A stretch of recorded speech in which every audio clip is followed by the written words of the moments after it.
Captain Jake Morrison stood on the bridge of his ship and looked out at the stars. He had dreamed of this moment his whole life. Today was the day humans would meet alien races for the first time. Today was the day Earth would join the galaxy. His ship was called the UN's Horizon. It was Earth's best and newest vessel. The crew had trained for 3 years for this mission. They carried gifts from Earth and messages of friendship from all the nations of the world. "Captain, we are arriving." "At the station," said his pilot, Commander Amy Foster. She was nervous but excited. Her hands moved quickly over the controls as their ship came out of faster-than-light travel. The alien station was huge. It looked like a giant crystal floating in space. It was bigger than any city on Earth. Lights moved inside it like living things. Ships from dozens of different worlds were docked around it. Some ships looked like flowers made of metal. Others looked like dark triangles that seemed to eat light. "It's beautiful," whispered Dr. Kevin Brooks. He was the ship's scientist who studied alien life. He had spent years learning about the different species they might meet. His eyes were wide as he watched the alien ships move around the station. "Ambassador." Lisa Hamilton checked her uniform one more time. She was Earth's top diplomat. She had been chosen to speak for all of humanity. The weight of that responsibility felt heavy on her shoulders. "Remember," she said to her team, "we are here to make friends. We want to show them that humans are peaceful and ready to join the galactic community." Their ship docked at the station without problems. The aliens had sent them instructions on where to land. As they walked through the station's halls, they saw wonders beyond imagination. Floating creatures that looked like jellyfish gave off their own light. Tall beings made of what looked like living rock walked past them. Small furry creatures with 6 legs scurried around their feet. But Jake noticed something troubling. The aliens looked at them with strange expressions. Some seemed curious. Others seemed amused. A few looked disgusted. The council chamber was enormous. It was shaped like a bowl, with seats going up in circles. Hundreds of different alien species filled the seats. In the center was a space where Ambassador Hamilton would speak. Lisa walked to the center and began her speech. She had practiced it hundreds of times. She talked about Earth and humanity. She explained how humans had stopped fighting wars with each other. She told them about human art, music, and science. She offered to share human knowledge with the galaxy. She spoke for 20 minutes about humanity's hopes and dreams. When she finished, she waited for their response. The aliens began to laugh. It started with small, clicking sounds from the insect-like creatures. Then came deep, rumbling sounds from the large rock beings. Soon, the entire chamber was filled with alien laughter. Jake felt his face turn red with anger and shame. This was not how first contact was supposed to go. A tall insect creature with sharp claws stood up. His voice was translated by the chamber's computers. "These mammals think they deserve to sit with us. They come from a death world where they kill each other for fun." Dr. Brooks stepped forward. "We have grown beyond our violent past. Humanity has been at peace for 50 years.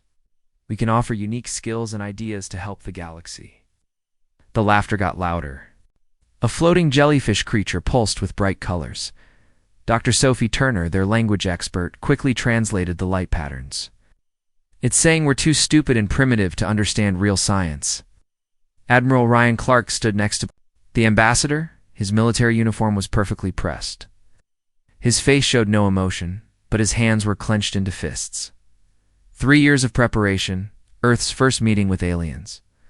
And they were being treated like children, and ancient. Being that looked like pure energy appeared in the center of the chamber. Its voice spoke directly into their minds. "Humans of Earth, we reject your request. You're too young, too violent, and too weak to help galactic civilization.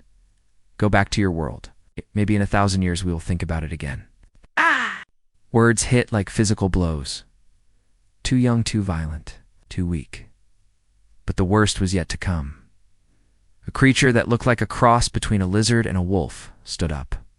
Its species was known for being fierce warriors.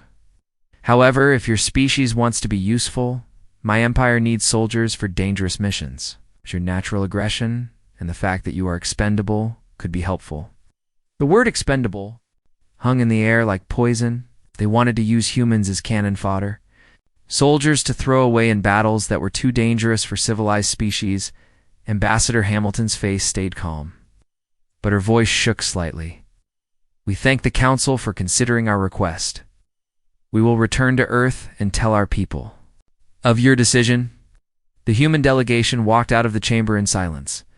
Behind them, alien laughter echoed off the walls. No one spoke as they made their way back to their ship. Once they were aboard the UN's horizon, the silence finally broke. Shock troops, said Lieutenant Commander Ashley Ryan. She was the ship's communications officer. Her voice was quiet but filled with anger.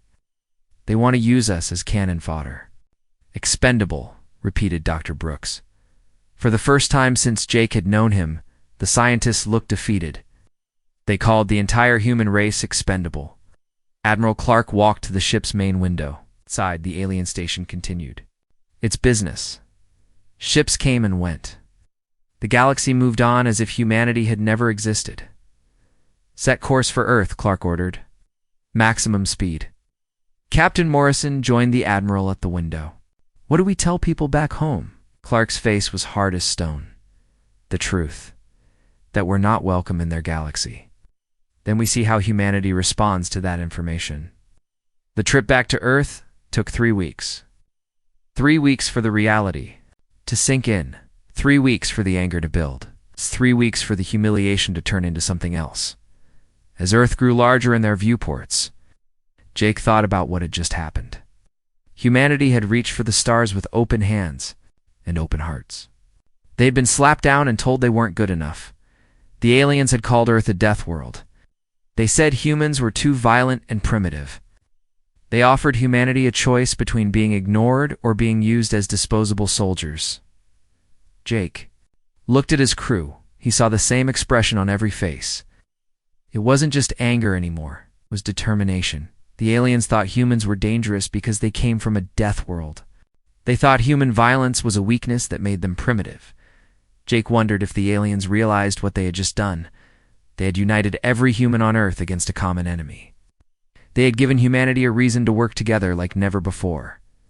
Most importantly, they had made the mistake of underestimating what humans could do when they were angry, as the UN's horizon entered Earth's atmosphere. Jake had a feeling that the galaxy was about to learn something new about the species from the death world called Earth.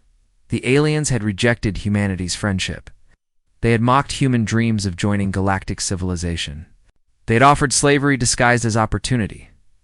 Now, they would learn what happened when you insulted a species that had climbed to the top of their planet's food chain by being tougher, smarter, and more adaptable than everything else that had tried to kill them. The galaxy's apex predators were about to meet Earth's apex predators. And one of those groups was about to discover they weren't as apex as they thought. 6 months had passed since the human delegation returned from the alien station. 6 months since the galaxy had laughed at humanity and called them expendable. In those 6 months, everything had changed. The alien powers in the galaxy had already forgotten about the small group of humans who had asked to join their council. They were busy with their own problems. The insect-like Vrex were taking over new worlds. The warrior Korthok were fighting smaller species. The advanced races continued to think they were the most important beings in the universe. They did not notice that Earth had become very quiet, Commander. Neil Patterson worked on a space station orbiting Earth. His job was to watch for signals from deep space. For months, he had seen human ships leaving Earth more often than ever before. But he did not know where they were going. The destinations were secret. What he did know was that every ship carried Earth's best scientists, engineers, and workers. They also carried huge amounts of equipment and supplies. It looked like they were planning to stay wherever they were going for a very long time. On Earth, President Maria Santos called an emergency meeting. She brought together leaders from every nation on the planet. The shame of being rejected by the aliens had done something that centuries of war had failed to do. It had united all of humanity. Countries that had been enemies for generations now worked together with one goal. They were preparing for what was coming next. The survey teams have finished their work, said General Pete Williams. He was now in charge of something called the Stellar Defense Initiative. We found 47 star systems within 100 light years of Earth. The alien powers think these systems are worthless. Dr. Rachel Moore was the head of Earth's Advanced Research Division. She turned on a display that showed what the survey teams had found. What the aliens call worthless, we call perfect. These are worlds with deadly radiation, crushing gravity, and poisonous air. Places that would kill most alien species just by landing on them. The irony was not lost on anyone in the room. The aliens had called Earth a death world, they said. The conditions that created humanity were too harsh and dangerous. Now those same harsh conditions would become humanity's greatest advantage. Phase 1 has already started, continued General Williams. We are building colonies on all 47 worlds. Each colony is designed to use the hostile environment as a weapon. We are calling them the Fortress Worlds. President Santos studied the star maps showing where the new colonies were being built. How long before the aliens notice what we are doing? Our intelligence people think it will take at least 2 years, answered Director Julia Hayes. She ran the newly created Stellar Intelligence Agency. By then, it will be too late for them to stop us. While the leaders on Earth made their plans, humans were already hard at work on worlds that the galaxy considered impossible to live on. Commander Steve Collins was in charge of a mining operation. On a planet called Kepler-4b, 3 different alien expeditions had tried to mine this world. All 3 had failed completely. Everyone who went to the planet died. The planet had gravity 3 times stronger than Earth. The air was poisonous to most life forms. Earthquakes happened every few hours. The alien races had declared it too dangerous to ever visit again. That was where Steve and his team of human miners found it 6 months later. Gravity is only 3 times Earth normal, Steve reported to his crew as they set up their equipment. Should be easy to handle with our powered suits. The poisonous air is not a problem with our breathing systems. To the alien species in the galaxy, Kepler-4b was a death trap that no intelligent being should ever approach. To the humans working there, it was just another Tuesday. The mining operation worked perfectly. Within weeks, they were pulling rare metals out of the ground faster than any alien operation had ever managed. But the humans were careful to hide what they were doing. They had learned from their diplomatic failure this time. They would keep their activities secret. Dr. Lisa Carter was working on another colony near a star called Proxima Centauri. The planet was so close to its red star that radiation levels would kill most organic life in minutes. But that same deadly radiation created something amazing in the planet's rocks. We are calling it quantum resonance crystal, she explained in her coded report back to Earth. It makes energy weapons much more powerful than we thought was possible. More importantly, these crystals only form naturally in higher radiation environments that most species cannot survive. The discovery was incredible.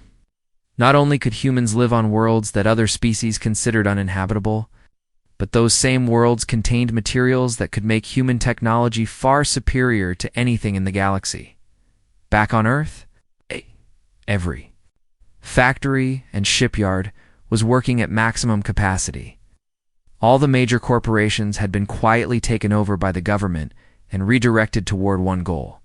They were preparing humanity for war. Admiral Clark, now head of the Stellar Navy, looked at the latest production reports with satisfaction. The shipyards are building ships 3 times faster than ever before. The new quantum drive technology will make our ships faster and more maneuverable than anything the aliens have. What about weapons? Asked President Santos. Almost ready. It turns out that when you design weapons specifically for use by violent, aggressive mammals from a death world, you get results that would terrify more civilized species.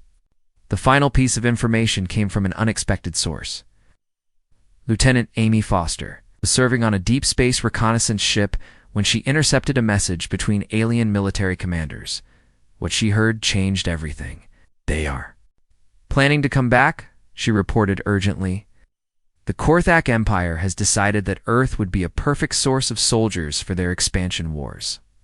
They are sending a conquest fleet in 18 months. The intercepted message was sent to every human command center at the same time. government buildings, military bases, and colonial outposts across human space. The reaction was immediate and unified. The aliens had offered humanity servitude. They had called humans expendable. And now they were planning to enslave the entire human race.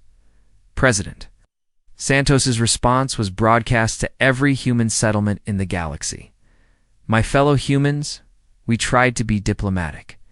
We offered friendship and cooperation to the galactic community. In return, we were mocked, dismissed, and now threatened with slavery. The galaxy's established powers have made their position very clear. She paused, and when she spoke again, her voice was hard as steel. They seemed to have forgotten that humans did not climb to the top of Earth's food chain by being reasonable. Cross human space, the message was received and understood. On 47 fortress worlds, in hidden shipyards, in research facilities that pushed the boundaries of known science, humanity prepared for war. The aliens thought they were dealing with a primitive species that could be easily conquered. They believed their superior technology and ancient wisdom made them unbeatable. They had no idea that every harsh environment that had shaped human evolution was now being turned into a weapon. Every survival challenge that had made humanity adaptable was now being used to create defenses that alien minds could not even imagine. The galaxy's apex predators had made their biggest mistake. They had given Earth's apex predators time to prepare. In 18 months, Korthok Empire would arrive at Earth expecting to find a helpless world ready for conquest. Instead, they would find out why every other species on Earth had learned to fear the humans. Warlord Threx of the Korthok Empire had conquered 17 star systems during his long career. His battle fleet, known as the Iron Fang Armada, was feared across 3 sectors of the galaxy. Every species knew his name and trembled when they heard it. The conquest of one primitive world should have been easy. So easy that Threx almost sent a junior officer to handle it instead of going himself. But he decided to come personally to make sure the humans understood their place in the galaxy. That confidence lasted exactly 4 minutes after his fleet arrived in the Sol system. Warlord, his tactical officer reported, his voice nervous and confused. We are detecting massive energy signatures throughout the system. These readings do not match our intelligence reports. Threx looked at the display screens with growing alarm. Intelligence had told him Earth had only basic defenses and could barely travel between planets. Instead, his sensors showed military installations on every planet and moon, from Mercury to Pluto. What are those structures in the asteroid belt? He demanded. Unknown Warlord. The energy output suggests they are some kind of weapons platform. But the design is unlike anything in our databases. Captain Jake Morrison was now commanding the defense of Ceres Station in the asteroid belt. He watched the Korthok fleet approach with cold satisfaction. 2 years of preparation had led to this moment. All stations, this is Fortress Command, he said into his communicator. The galaxy's apex predators have arrived to show us our place. Time to return the favor. The Korthok fleet consisted of 200 warships. Each one was a masterpiece of military engineering designed to crush primitive worlds into submission. They moved forward in perfect formation, their weapons charging for what should have been a quick and easy victory. They never saw the attack coming. The asteroid belt suddenly erupted and focused. Energy beams that seemed to break the laws of physics.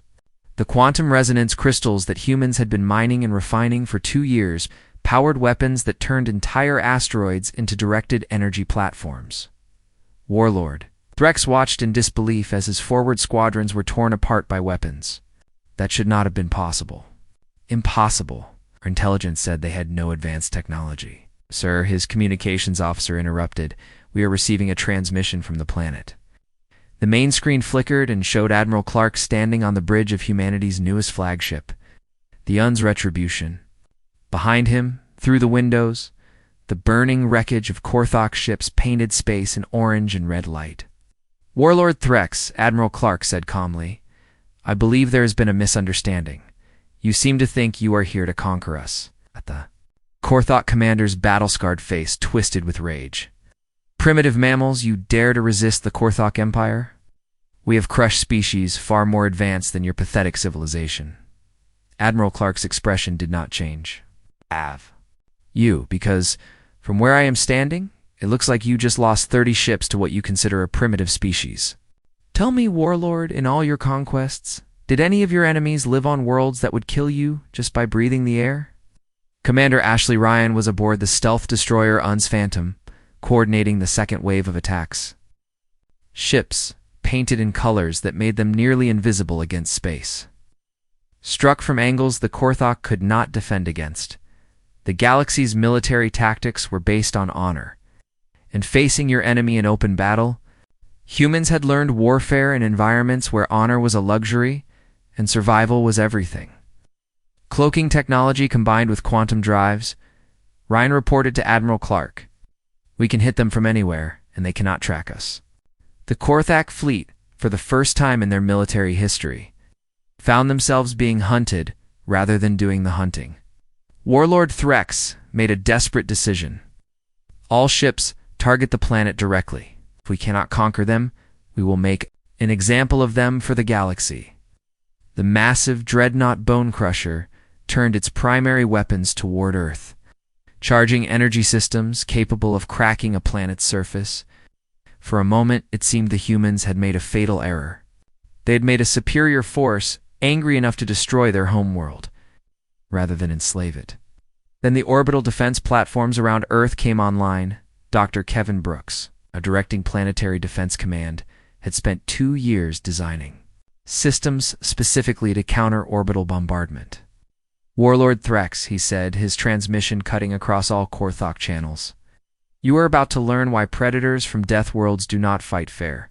The defense platforms fired together, their quanto-enhanced weapons creating a wall of energy that not only stopped the Korthok bombardment, but reflected it back at the attackers. The Bone Crusher, struck by the amplified power of its own weapons, broke apart like a child's toy.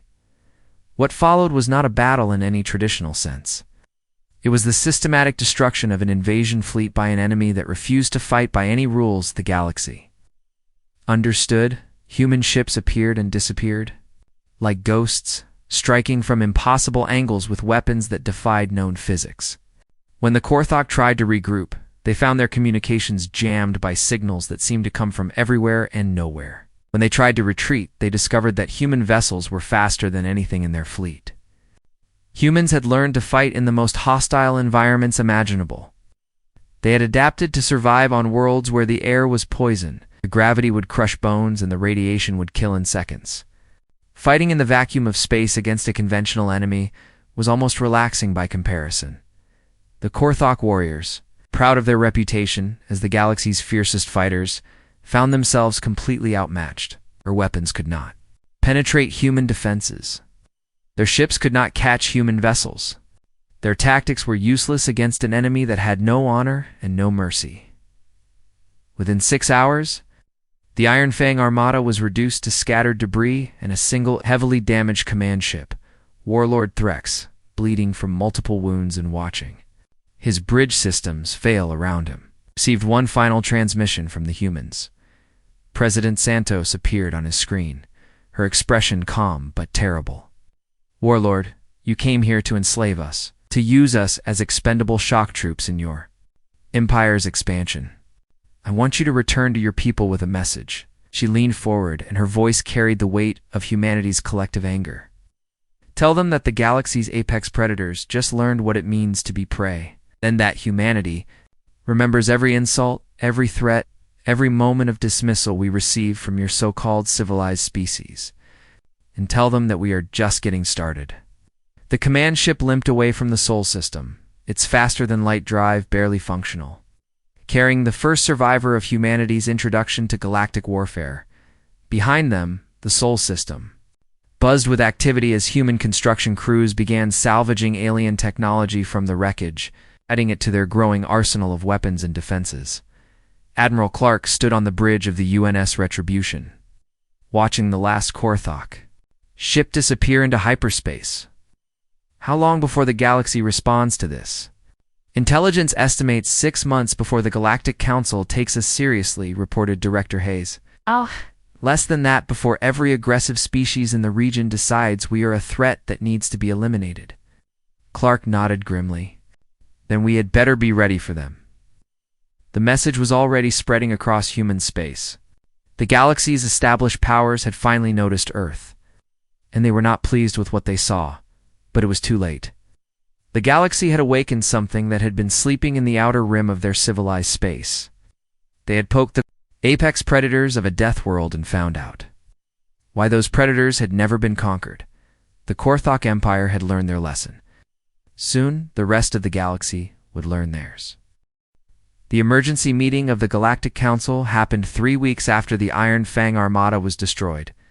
For the first time in recorded galactic history, a council session was called not to discuss trade or expansion, but to talk about the complete destruction of a major military force by a species they had previously ignored. Council Prime appeared in the center of the chamber. Its energy form flickered with patterns that observers recognized as deep concern. The matter before us today represents an unprecedented threat to galactic stability. The species known as humans from the planet Earth has shown military capabilities far beyond what we thought they possessed. The Vrex ambassador clicked his mandibles nervously as he presented the intelligence reports. Warlord Threx's testimony is disturbing. He describes weapons that turn energy back on attackers, ships that appear and disappear without warning, and combat tactics that ignore all civilized rules of warfare. In the Andromedan section, Ambassador Xine's crystalline form pulsed with worried colors. Our scientists have studied the debris field from the Sol System battle. The technology is unlike anything in our databases. It appears to weaponize environmental hazards that would be lethal to most galactic species. Dr. Sophie Turner, now working as humanity's chief technology analyst on a research station orbiting Europa, would have found their confusion amusing. Humans had not developed impossible new physics. They had simply used existing science in ways that species from comfortable worlds had never needed to consider. The quantum resonance effect occurs naturally in high radiation environments, she explained to her research team. Every species in the galaxy avoids such places because the radiation would kill them. We colonized those places because they reminded us of home. Meanwhile, the galaxy's military powers were preparing for war. The hegemony of pure thought, an ancient alliance of telepathic species, sent their mind fleet to create a blockade around human space. The Crystalline Shard Empire began building reality-warping weapons, designed to unmake the very fabric of space-time around human colonies. They had decided that humanity was a threat too, galactic civilization, and needed to be eliminated before they could spread further. What they had not expected was that humanity had been preparing for exactly this response. General Pete Williams, commanding the Stellar Defense Force from his headquarters on Proxima Centauri, watched the alien fleet. Movements with careful attention. 47 fortress worlds, each one designed to be more hostile to alien life than Earth itself. They want to contain us. Let them try. The first test came at the Kepler system, where the hegemony's mind fleet tried to establish a blockade. Commander Steve Collins, who had been mining the supposedly uninhabitable world for 2 years, received their telepathic ultimatum with dark amusement. Human creatures, the hegemony commander's thoughts pressed into his mind. You will surrender your vessels and submit to containment. Your species has violated the natural order of galactic civilization. Collins' response was to activate the planetary defense grid. The Mind Fleet had expected resistance from ships and orbital platforms. They had not expected the planet itself to become a weapon. Years of mining in the high radiation environment had allowed humans to map every quantum crystal formation in Kepler-4 for 2B's crust. When those crystals were triggered at the same time, the entire planet became a massive directed energy weapon. The telepathic species were used to sensing the thoughts and intentions of their enemies. This gave them a huge advantage in most battles. But they found themselves facing opponents whose minds were shielded by the very radiation that made their worlds habitable. The psychic assault that should have paralyzed human defenders simply could not penetrate the natural barriers their environment provided. This is impossible, the hegemony commander broadcast as his fleet was systematically destroyed by weapons that turned physics into artillery. No species could survive in such conditions, let alone thrive in them. Commander Collins' response was transmitted to every alien vessel in the system. Keep using that word impossible? I do not think. It means what you think it means. The second major battle happened at the Ross 128 system, where the Shard Empire sent their reality-warping dreadnought, Infinite Edge. The crystalline vessel could alter the basic structure of space-time itself, making enemy ships simply cease to exist. Captain Neil Patterson, commanding the defense of Ross 128 from his converted mining station, watched the alien dreadnought approach with professional interest. Fascinating technology. They are creating localized space-time distortions to erase matter from existence. His science officer, Dr. Amy Foster, monitored the readings with growing excitement. Sir, the distortions they are creating are identical to the natural phenomena we observe near our black hole mining operation in Sagittarius. A. Patterson smiled grimly. Humanity's willingness to establish mining operations in the disk of material around black holes had seemed like complete insanity to galactic observers. To humans, it was simply another hostile environment to exploit for resources. Signal the Sagittarius station. Tell them we need a demonstration of their quantum singularity manipulation technology.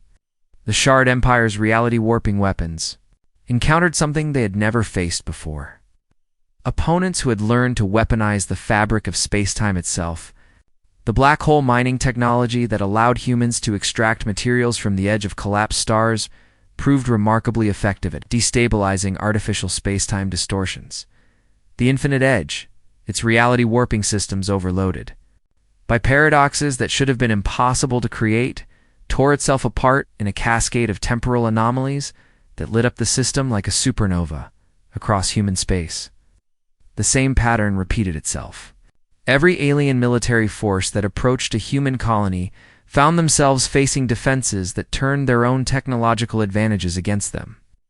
More disturbing from the galaxy's perspective was the realization that humans were learning and adapting with each battle. The wreckage of alien vessels was quickly salvaged and reverse-engineered. Human colonies that had been established on worthless worlds were revealed to be fortresses, positions designed to maximize defensive advantages. While minimizing alien capabilities in the Galactic Council chambers, panic was beginning to set in. They are not just defending, reported the Korthok military representative, his voice shaking with something his species had never experienced before. Fear, they are expanding. New human colonies are appearing in systems we thought too dangerous to approach. Ambassador Zine's crystalline form flickered through emergency light patterns. Our geology teams report that humans are establishing settlements in neutron star systems, inside asteroid belts with fatal radiation levels and on worlds with gravity that would crush our finest warriors. Council Prime's energy form pulsed with growing alarm. They are deliberately choosing worlds that would kill us. They are turning the galaxy's most hostile environments into military advantages. The final intelligence report came from a deep space monitoring station near the galactic core, Dr. Rachel Moore, now directing humanity's Deep Space Research Division, led an expedition to establish humanity's most ambitious colony yet, a research station in the Sagittarius A region, powered by energy drawn directly from the galaxy's central black hole. The monitoring station's final transmission was brief. Unknown vessels approaching Sagittarius A region. Configuration matches human design principles, but energy output is beyond our measurement capabilities. They appear to be drawing power directly from the galactic core. The transmission cut off as the monitoring station was consumed by what appeared to be a controlled stellar phenomenon in the council chambers. The implications were terrifyingly clear. Humanity was not just surviving in environments that would kill other species. They were thriving in them, learning from them, and turning them into weapons of unimaginable power. Council Prime addressed the assembly with something approaching desperation. We are no longer dealing with a primitive species seeking membership in galactic civilization.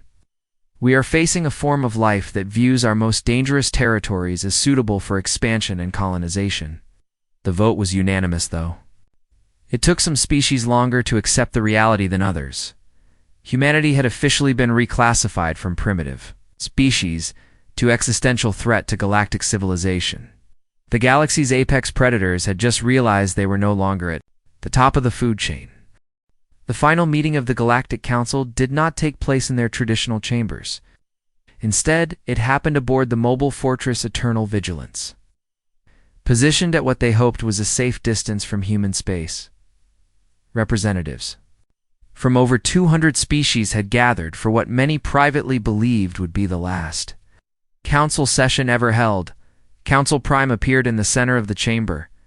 Its energy form flickered with patterns that those who knew its species recognized as barely controlled terror. Fellow representatives, in the 3 months since our last session, 17 major military fleets have been destroyed by human forces. 43 star systems previously considered strategic strongholds have been neutralized. The word neutralized hung in the air like a death sentence. It was diplomatic language for something far more disturbing. Human forces had not just conquered those systems.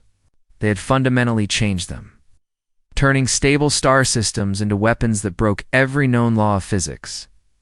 Ambassador Xine's crystalline form pulsed through colors that did not exist in nature. The situation is worse than our intelligence initially indicated.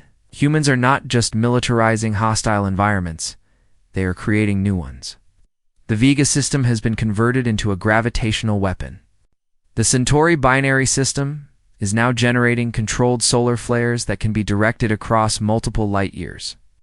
On Earth, President Maria Santos stood in the newly built Planetary Command Center. She watched displays that showed the entire galaxy's military movements in real time. The irony was not lost on her. 3 years ago, humanity had begged for acceptance into galactic civilization. Now, galactic civilization was desperately trying to find a way to negotiate with what they considered an existential threat. "Ma'am," reported General Williams. "The latest intelligence suggests they are planning a coordinated assault using every remaining military asset in the galaxy. Over 10,000 vessels from dozens of species." Santos studied the projections with calm attention. The Admiral believes such a large fleet would be difficult to coordinate effectively. He recommends we let them come. Dr. Kevin Brooks, now serving as Director of Galactic Affairs, offered a different perspective. "Ma'am, we could end this without further bloodshed. Our demonstration at the Vega system has shown them what we are capable of. They might be willing to negotiate." Santos considered this for a moment, then activated the communication system that would broadcast her response across the galaxy. "Council Prime, representatives of the Galactic Council, this is President Santos of the Human Federation. We are aware of your military preparations and your intention to eliminate our species. Before you proceed, we would like to offer you the same choice you once offered us." The transmission reached the Eternal Vigilance moments later, causing immediate panic among the assembled representatives. Council Prime responded with barely hidden desperation. "Human leader, state your terms." "Unconditional surrender," Santos replied without hesitation. "Complete dismantling of your military forces. Submission to human oversight of galactic affairs. In exchange, we will allow your species to continue existing as our servants." The silence that followed was absolute.